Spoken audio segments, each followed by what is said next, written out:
Bienvenidos a Easy Econometrics, su canal virtual de econometría. En este video vamos a ver las formas funcionales de una ecuación de regresión. ¿Qué es una forma funcional? Una forma funcional es la forma que debe tener la gráfica de una ecuación de regresión.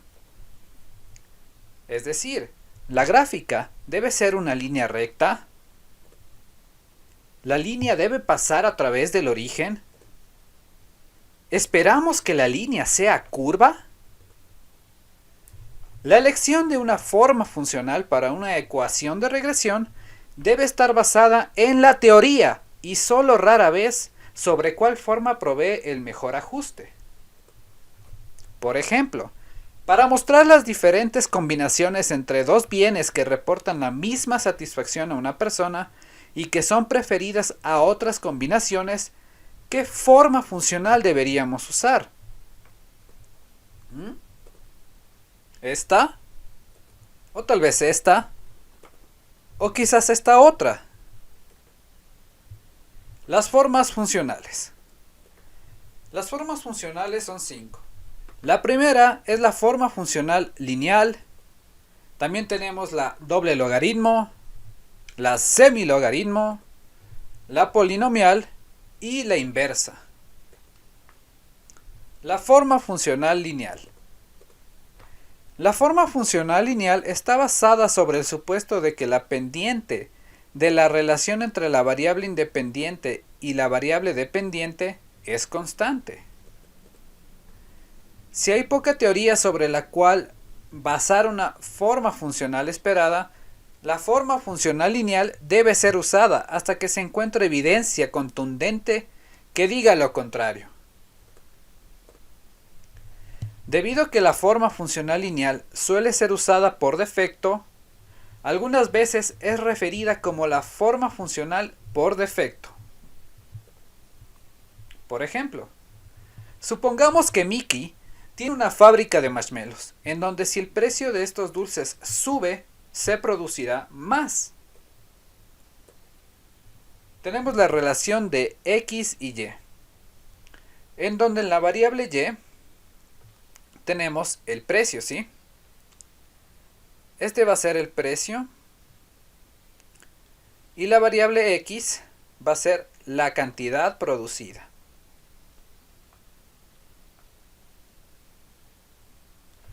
Muy bien, supongamos que en la fábrica de marshmallows tenemos los siguientes precios.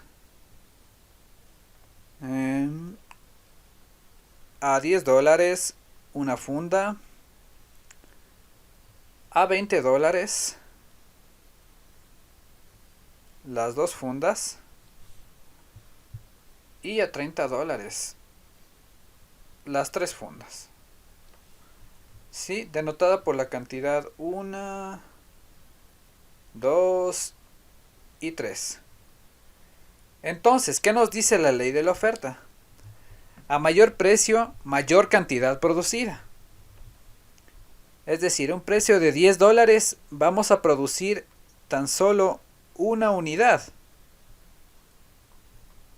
A un precio de $20, Mickey va a producir 2 unidades. ¿Sí? Y a un precio de $30, Mickey va a producir 3 unidades. Entonces, tenemos lo que es una forma funcional lineal, ¿sí? En línea recta. Esta va a ser nuestra primera forma funcional. La forma funcional de doble logaritmo. La forma funcional de doble logaritmo está basada sobre el supuesto de que las elasticidades son constantes, pero las pendientes no lo son. Tenemos la siguiente ecuación de regresión. Logaritmo natural de y es igual a beta 0 más beta 1, logaritmo natural de x1 más beta 2, logaritmo natural de x2 más el término de error.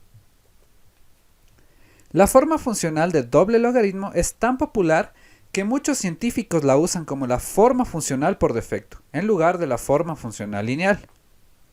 Los logaritmos pueden ser usados en econometría si un investigador quiere reducir el tamaño absoluto de los números asociados con el mismo significado. Por ejemplo, supongamos que A es igual a 1.000.000. ¿Cómo podríamos expresar A en términos más pequeños? Pues simplemente utilizando el logaritmo natural. Como podemos observar, el logaritmo de 1.000.000 es 13.816, que es un número mucho más pequeño que 1.000.000. Representación gráfica. Se puede representar mediante estos dos gráficos. Ejemplo, supongamos que Plutín va a entrar a la escuela la semana siguiente. Su mamá decide ofrecerle la compra de cualquiera de las siguientes combinaciones: 10 esferos y 5 lápices, 15 esferos y 3 lápices, o 20 esferos y 2 lápices. Plutín es indiferente a cualquiera de estas tres opciones, ya que todas le proporcionan el mismo nivel de satisfacción. Ahora, si Plutín encuentra una forma de obtener más lápices por la misma cantidad de esferos, se encontraría en una nueva curva de indiferencia, que le proporciona mayor utilidad. Podemos ver aquí en el gráfico las curvas de indiferencia de Plutín, ¿sí? Con las diferentes combinaciones que su mamá le ofreció. Podemos observar que tenemos 20 esferos y 2 lápices, ¿sí? ¿Qué es la primera combinación?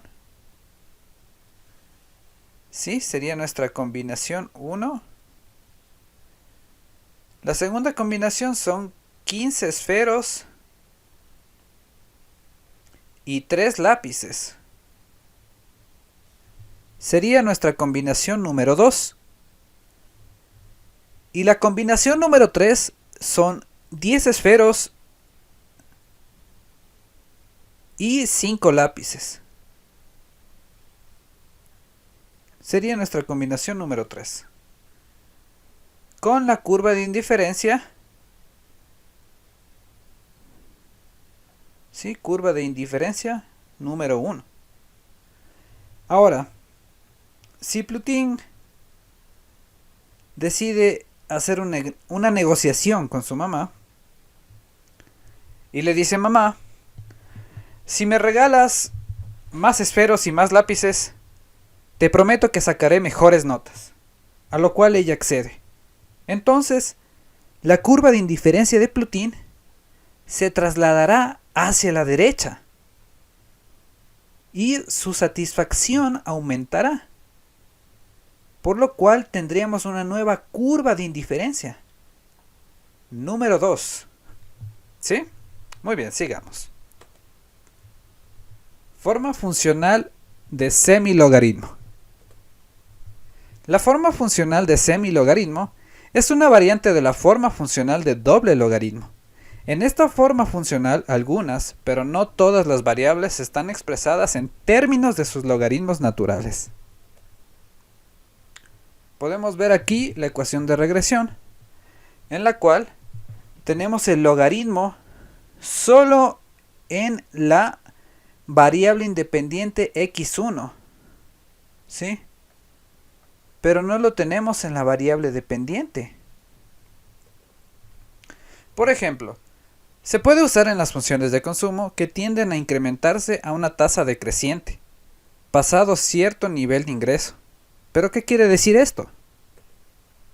Esto quiere decir que mientras más alto sea el ingreso de una persona, un menor porcentaje de ingreso va al consumo y un mayor porcentaje va al ahorro.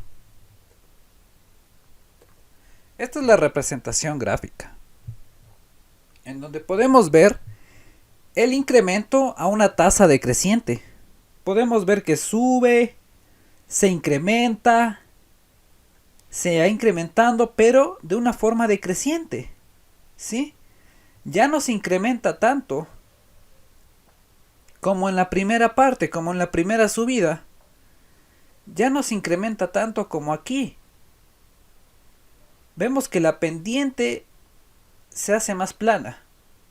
¿Sí? Eso quiere decir que se incrementa a una tasa decreciente.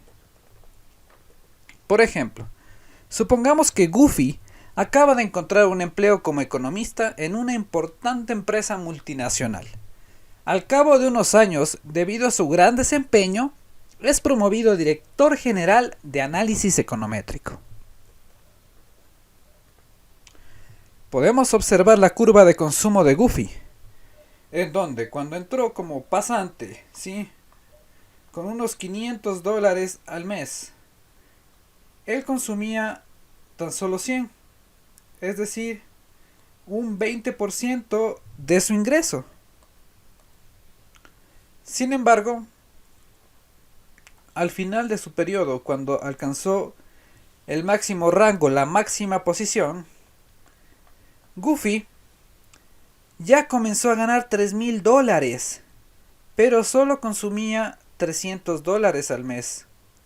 Es decir, tan solo el 10% de su ingreso. Lo que demuestra que la curva se incrementa a una tasa decreciente. Muy bien, sigamos. La forma funcional polinomial. La forma funcional polinomial se usa en la mayoría de las funciones de costos, donde la pendiente de la curva de costos cambia a medida que cambia la producción. Podemos ver que aquí la variable independiente x1 está elevada al cuadrado. Por lo tanto, cuando veamos esto, va a ser directamente polinomial. Por ejemplo, consideremos el modelo de las ganancias anuales de un empleado como función de la edad de cada empleado y un número de otras medidas de productividad como la educación. ¿Sí? Es decir, el ingreso está en función de la edad. ¿Sí? ¿Ya? Entonces, ¿cuál es el impacto esperado de la edad sobre las ganancias? A medida que un joven trabajador va creciendo, sus ganancias se van incrementando. ¿Sí? Uno entra a la empresa, es joven y va creciendo en la empresa y el salario va creciendo de igual manera. Pasado un punto, sin embargo, un incremento en la edad no incrementará el ingreso y cerca del retiro se espera que las ganancias comiencen a caer. Entonces, esto se puede ver reflejado mediante este tipo de curva, ¿sí? Vemos que es un bebé, no tiene ingreso, un niño tiene su mesada, un adolescente ya comienza a ganar un poquito más de dinero, ya aquí un joven, un adulto ya trabaja, está en la compañía y alcanza su máximo esplendor, su máximo salario. Pasa de senior, va bajando, hasta que la edad hace que sus ingresos se reduzcan drásticamente, ¿sí? Como puede ser contrastado en la curva. Muy bien. Entonces, la representación gráfica sería esta. Y ahora tenemos la forma funcional inversa. La forma funcional inversa expresa a y como función del recíproco de una o más variables independientes. Podemos encontrarla y distinguirla porque va a estar dentro de una fracción. ¿Sí? La forma funcional inversa debe ser usada cuando el impacto de una variable independiente en particular se espere que se acerque a cero a medida que esa variable independiente se acerque al infinito. Por ejemplo, podemos pensar una relación entre el costo fijo de producción y el nivel de producción. A medida que aumenta la producción, el costo fijo se va reduciendo, porque se distribuye entre el número de unidades producidas hasta que se vuelve asintótico. Es decir, digamos que estamos produciendo 10 unidades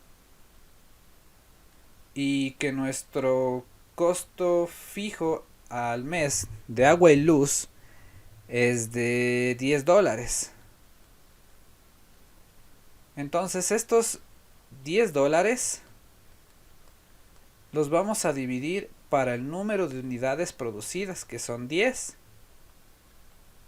¿Sí? 10 dividido para 10 nos da $1. Entonces, esto quiere decir que cada unidad producida me va a costar $1. Pero ahora yo aumento mi producción a 20 unidades. ¿Sí? Lo cual hace que mis costos se reduzcan a tan solo 50 centavos. Ya que se divide para el número de unidades producidas.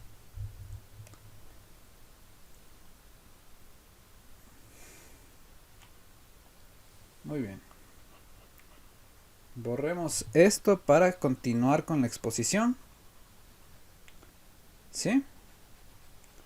Espero que esté entendido para que podamos continuar con la exposición.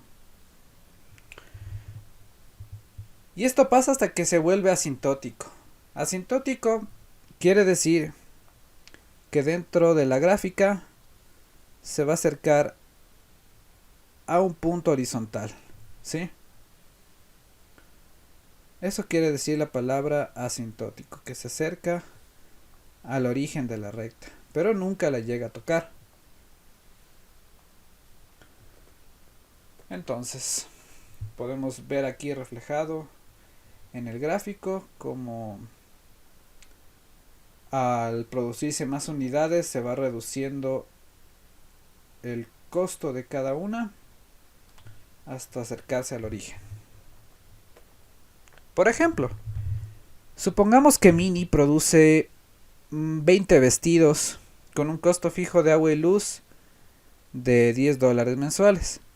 Al cabo de un tiempo decide actualizar su maquinaria y ahora produce 40 vestidos, el doble, con el mismo costo fijo, ya que la nueva máquina que compró es ecológica. Podemos observar en la curva de costos fijos de Mini que al producir 20 vestidos y con un costo fijo de $10,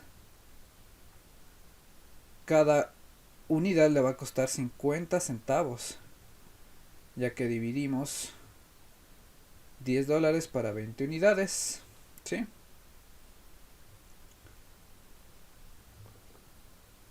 Y al duplicar la producción de 20 a 40, cada unidad le va a costar 10 centavos producirla. Es decir, va a haber una curva así, ¿no es cierto? Que se va acercando al origen. Cada vez se va haciendo más barato producir una unidad. Muy bien, llegamos al ejercicio de repaso. Supongamos que Firulais quiere comprar un automóvil deportivo con la mejor aceleración. Es decir, el carro que acelere más rápido, ese quiere Firulais. Para ello desea saber cuál es el atributo más importante que debe tener en cuenta para escoger un modelo en específico. Nosotros, como econometristas, hemos realizado una investigación y los datos obtenidos los resumimos en la tabla A1. Muy bien. Hemos escogido 4 factores, ¿sí? Entre 4 y 5 factores. La primera es la transmisión manual o automática, porque pensamos que eso influye en la aceleración de un automóvil. ¿Sí? ¿Cuál será más rápida? ¿Cuál creen que será más rápida? ¿La transmisión manual, la clásica, o la transmisión automática? cuál nos dará mayor aceleración. También creemos que eso se ve influenciado por el coeficiente de arrastre, es decir, la resistencia que tiene el automóvil al viento cuando arranca. ¿Sí? Por ejemplo, este automóvil rojo tiene una menor resistencia, ya que el viento pasa suave directamente por encima, ligero, ni se siente. Pero en cambio con un Jeep, el viento se va a chocar acá, ¿no es cierto? Va a tener una mayor resistencia y una menor aceleración por consecuencia. Entonces también pensamos que eso influye en la aceleración de un automóvil. También consideramos que se ve influenciado por el peso de un automóvil, ¿no es cierto? Y por los caballos de fuerza que tenga el automóvil. Llegamos a la siguiente ecuación de regresión, analizando los datos en la tabla A1, ¿sí? Tenemos que S es el número de segundos que le toma al automóvil IT acelerar de 0 a 60 km por hora. Entonces esta es nuestra variable dependiente. Entonces la aceleración, ¿de qué va a depender? Dijimos que depende de una dummy igual a 1 si el automóvil tiene una transmisión manual y 0 de otra forma. También depende de el coeficiente de arrastre del automóvil. ¿Qué era el coeficiente de arrastre? Era la resistencia que éste tiene al viento al momento que éste arranca. ¿De qué más dijimos que dependía? Del peso del automóvil, ¿verdad? A mayor peso, más se demora en acelerar. Y también dijimos que dependía de la potencia, es decir, de los caballos de fuerza. ¿Sí? Entonces, estas son nuestras variables independientes. 1, 2, 3 y 4 variables independientes. Ahora vamos a estimar los signos con color verde. Y vamos a decir lo siguiente. Nosotros creemos que la transmisión manual acelera más rápido porque el conductor puede controlar cuándo hacer los cambios, ¿sí? Entonces, si es 1, que es un cambio manual, y es positivo, vamos a decir que tomará menos tiempo en acelerar. Entonces, el signo esperado va a ser negativo. El coeficiente de arrastre del automóvil. ¿Qué quiere decir esto? A mayor resistencia al viento, más segundos le va a tomar en acelerar, es decir, positivo. A mayor peso, más segundos le va a tomar en acelerar, positivo. Y a mayor caballo de fuerza, es decir, a mayor potencia, menos segundos le va a tomar en acelerar, es negativo. Los signos están estimados correctamente. Muy bien. Vamos a realizar esto en eViews para ver si obtenemos los mismos resultados estimados, ¿sí? Vamos a ver si nos dan estos mismos números para poder proseguir con el ejercicio de repaso. Tenemos que comprobarlo en eViews. Para ello yo dejé una tabla en formato de Excel, la cual la vamos a utilizar abriendo nuestro programa de eViews y compararemos los resultados con los obtenidos, ¿no es cierto? Entonces dirijámonos a nuestra tablita de Excel.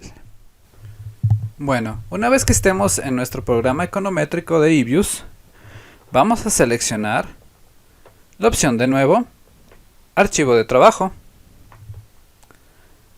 En estructura de tipo de datos de trabajo vamos a poner no estructurado.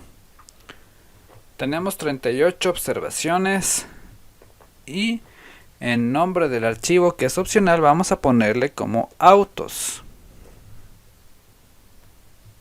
Muy bien, una vez que nos aparezca este cuadro, vamos a dar un clic derecho y seleccionar nuevo objeto. Ubicaremos el puntero en la parte en donde dice series y luego le daremos un nombre. En este caso nuestra primera variable es TI, que significa transmisión manual o automática. ¿Sí? Esta es nuestra variable dummy. 1 si es manual y 0 si es automática. Vamos a darle clic en OK. Luego vamos a dar doble clic en la variable y nos dirigiremos a nuestro Excel. Copiaremos la primera serie de ceros y unos de nuestra tabla A1. Vamos a dar un copiar y luego seleccionamos todo el área donde vamos a pegar los datos de las 38 variables. Vamos a dar clic derecho y pegar. Vamos a darle que sí y listo. Tenemos los valores. Seguido de esto, podemos cerrar. Ahora vamos a continuar con la creación de la siguiente variable, que es EI, la cual es la resistencia. ¿Sí? Vamos a seleccionar series y vamos a poner EI y OK. Luego damos doble clic y nos dirigimos hasta nuestro ejemplo. Aquí vamos a copiar lo que es la columna de EI y vamos a pegarla en nuestro eView, seleccionando primeramente todas las 38 observaciones y control clic derecho y pegar. Damos que sí y tenemos las variables y ya podemos cerrar. Continuamos así sucesivamente con la creación de variables. Ahora el peso, que va a estar determinado por PI, ¿verdad? Y vamos a copiar los valores de PI. Control C. Nos dirigimos a eViews. Abrimos PI. Seleccionamos las 38 variables. Vamos todo hasta abajo. Y damos clic en pegar. Damos que sí nuevamente. Cerramos. Y nos falta crear la última variable, que es la de los caballos de fuerza, representada por HI. ¿Sí? Lo mismo. Doble clic. Nos dirigimos a nuestro Excel. Seleccionamos todos los valores de HI. Control C. Y aquí seleccionamos de igual manera todo hasta abajo, nos vamos hasta abajo.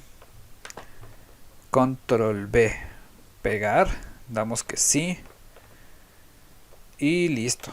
Ya tenemos las 4 variables independientes. Entonces ahora vamos a continuar creando nuestra ecuación de regresión. Para ello damos clic derecho, nuevo objeto, ecuación, y la vamos a nombrar como aceleración.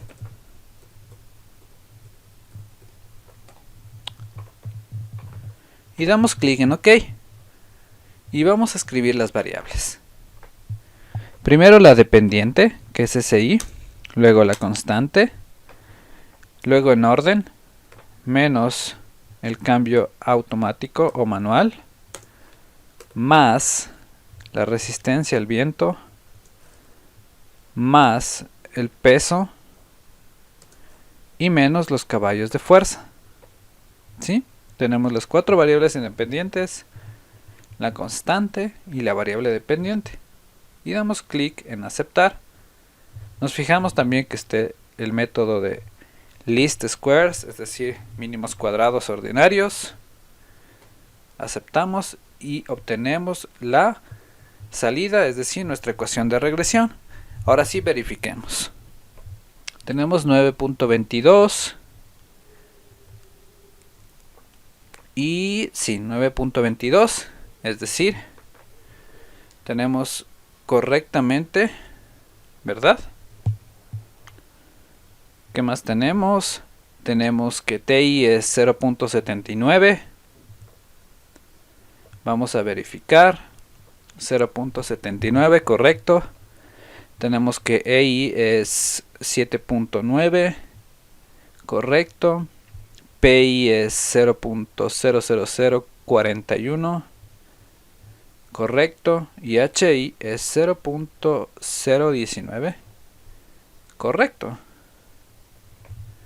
El R cuadrado ajustado 0.67, correcto. Número de observaciones 38. Es decir, la mayoría de variables, es decir, todas se encuentran correctamente especificadas. Por lo cual, está correcto el modelo obtenido. ¿Sí? Las t estadísticas también están correctas. Tenemos que para la variable de TI es menos 1.33, la cual está correcta. Tenemos 2.16, 0.82 y menos 7.09, lo cual es correcto de igual manera. Entonces, ¿qué se nos pide? El literal A nos dice que creemos y probemos una hipótesis apropiada, es decir, las hipótesis apropiadas sobre los coeficientes dependientes de la ecuación a un nivel del 1%. Entonces vamos a comenzar realizando la evaluación de las hipótesis de todas las variables independientes. Comencemos con la variable de TI. ¿Sí?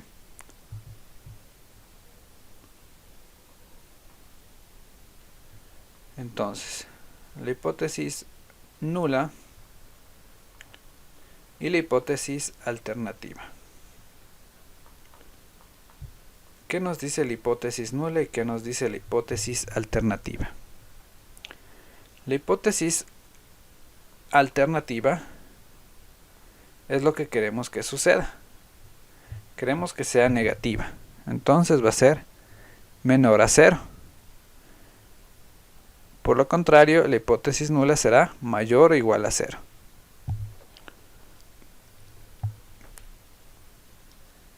Siguiendo el ejemplo, con la siguiente variable de EI, que es la resistencia, de igual manera la hipótesis nula y la hipótesis alternativa. ¿Qué es lo que queremos que suceda para la hipótesis alternativa? Que a mayor resistencia, mayor será el tiempo que le tome la aceleración. Entonces queremos que sea positiva, mayor a 0. Y lo que no queremos es que la variable de EI sea negativa. Muy bien, vamos con la siguiente, que es el peso. ¿Sí?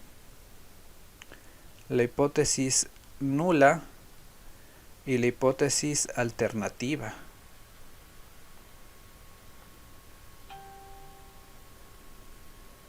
Entonces, para PI, vamos a decir que a mayor peso, mayor tiempo le va a tomar en acelerar. Entonces es una relación directa, positiva. Y no queremos que sea negativa. Y por último, la variable de caballos de fuerza, denotada por HI. ¿Sí? En la cual tenemos de igual manera la hipótesis nula, la hipótesis alternativa y vamos a describir por medio del uso de las betas de HI y de HI.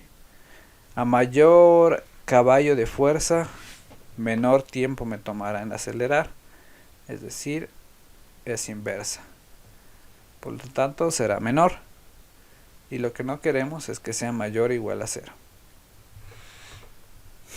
Listo. El siguiente paso es poner las T calculadas. ¿Sí? O la T estadística. La cual va a estar siempre entre símbolos absolutos. En términos absolutos, ¿sí? Para poderla comparar con la T crítica. Entonces, en Ibius vimos que nos daba un valor de menos 1.33, nuestra primera variable. La segunda nos daba un valor de 2.16. Nuestra tercera variable nos daba 0.82. Y nuestra última variable nos daba menos 7.09.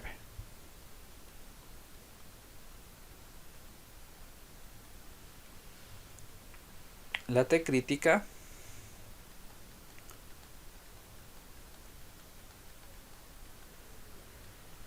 vista en la tabla es de 2.457. ¿Sí? Lo que vamos a ver es que si T estadística es mayor o menor a 2.457.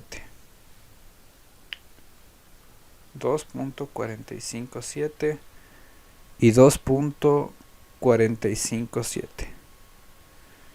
¿Cómo obtuvimos esta T crítica? Pues con la tabla T. Para ello nos dirigimos a nuestra tabla T y vemos que con un nivel de significancia del 1% y con los grados de libertad, que son el número de observaciones, 38 menos 4 nos da 34, ya que son 4 variables independientes, y menos la variable constante serían 33. Entonces, grados de libertad tenemos que son 33 al 1%. Y buscando la tabla, el más aproximado nos da 2.457. ¿Sí? Y así es como obtuvimos el valor de la T crítica. Continuando con el ejercicio, vemos que 1.33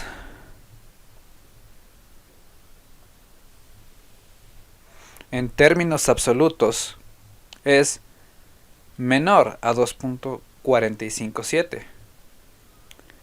2.16 es menor, 0.82 es menor y 7.09 es mayor. Entonces, de todas estas 4 variables, solo HI es mayor, ¿sí? ¿Qué quiere decir esto? Que el resultado es insignificante. El siguiente es insignificante. También el tercero es insignificante. Y el resultado de la última variable es significativo. ¿Sí? Entonces, ya hemos creado las hipótesis apropiadas sobre los coeficientes dependientes de la ecuación a un nivel del 1%. Y vimos que la variable más importante es la de caballos de fuerza. Es la que más influye en la aceleración de un vehículo. La siguiente pregunta, la B, nos dice: ¿qué posibles problemas econométricos, aparte de variables omitidas, variables irrelevantes o formas funcionales incorrectas, parece tener la ecuación obtenida. Pues parece que hay variables omitidas, como por ejemplo podría ser el tamaño de las llantas, ¿sí? Ya que esto va a influenciar en la aceleración de un vehículo. Digamos, una llanta más grande se va a demorar un poco más en acelerar que una llanta pequeña. También podría ser la capacidad del motor, es decir, qué tan grande es el motor, qué tan potente es. Otra variable independiente omitida podría ser la fricción del automóvil, ¿sí?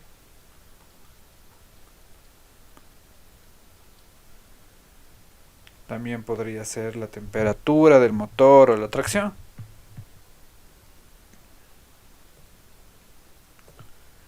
Supongamos que nuestro vecino tiene una maestría en física y nos dice que los caballos de fuerza pueden ser expresados en términos de la siguiente ecuación. Vemos que H es igual a m de A dividido para S, donde m es la masa, d es la distancia y A es la aceleración. S es igual al número de segundos que le toma a un auto de acelerar de 0 a 60 km por hora. Y H es la potencia de caballos de fuerza del automóvil IT. Esto cambia la respuesta de la pregunta B, ¿cómo y por qué? Bueno, dado que S y H están inversamente relacionados por teoría, una forma funcional inversa debería ser usada.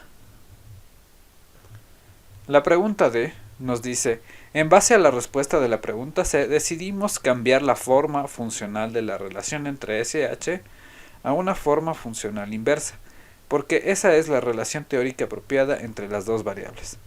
¿Cuál se esperaría que fuera el signo del coeficiente de 1 sobre h? Porque mientras h se haga más grande, 1 sobre h se hace más pequeño. Y s se hace más pequeño también. Escribamos un ejemplo, ¿sí? Supongamos que tenemos aquí la forma inversa 1 sobre h. Y esto sea igual a 1 sobre 10 caballos de fuerza. Esta división nos va a dar como resultado 0.1. Entonces, si aumentamos los caballos de fuerza a 100, vamos a ver que 1 sobre h se va a reducir a 0.01. Con lo cual, mientras aumentan los caballos de fuerza, 1 sobre h se hace más pequeño y por lo tanto s también se hace más pequeño.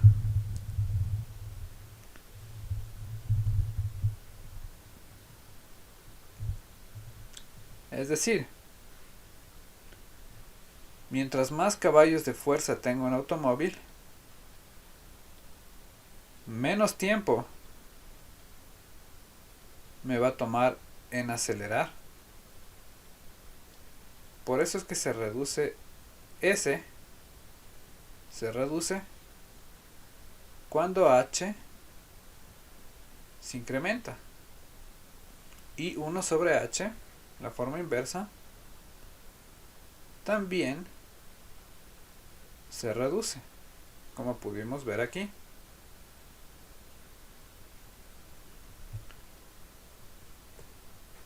La pregunta es, la siguiente ecuación muestra qué pasa si cambiamos la forma funcional de los caballos de fuerza a una forma funcional inversa.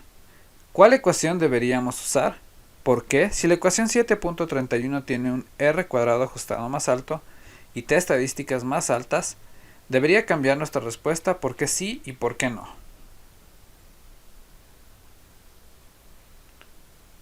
Bueno, lo primero que vamos a hacer es utilizar el razonamiento de los criterios de especificación. La teoría que nos dice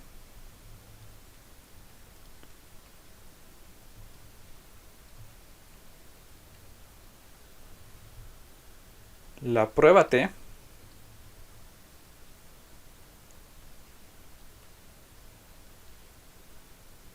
el R cuadrado ajustado y el sesgo. ¿Sí? La prueba T. Podemos ver la diferencia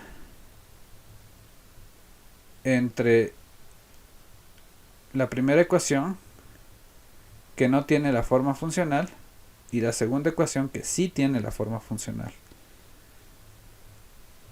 Vemos que la T es mayor en términos absolutos en la forma funcional inversa. ¿Sí? Es decir, son más significativas, por lo cual cumple la teoría de la prueba T. El R cuadrado ajustado de igual manera es mayor aquí en la forma funcional inversa.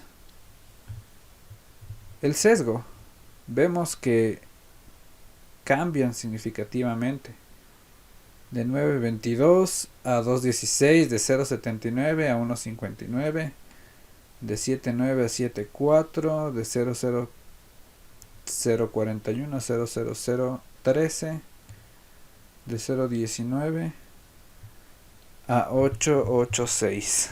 Entonces vemos que hay un amplio sesgo y que el R cuadrado ajustado también es más alto. Pero aquí lo que tenemos que evaluar de verdad es la teoría, que es lo que importa. Entonces la teoría nos dice que debe ser una forma funcional inversa de 1 sobre h, ya que nuestro amigo, que tiene una maestría en física, ha calculado los caballos de fuerza con la fórmula de m de a, masa por distancia por aceleración, dividido por el número de segundos que le toma a un automóvil acelerar. ¿Sí? Entonces, nuestra respuesta sí debería cambiar. Debemos usar la forma funcional inversa. Debido a que las dos ecuaciones tienen formas funcionales diferentes, puede R cuadrado ajustado ser usada para comparar el ajuste en general de las ecuaciones, porque sí y porque no. R cuadrado ajustada puede ser usada para comparar los ajustes de las ecuaciones, porque la variable dependiente no ha sido transformada. Entonces le recomendamos a Firulais que escoja la ecuación con la forma funcional inversa para poder escoger cuál es el mejor carro con la mejor aceleración que más le conviene. Y bueno, muchas gracias por su atención.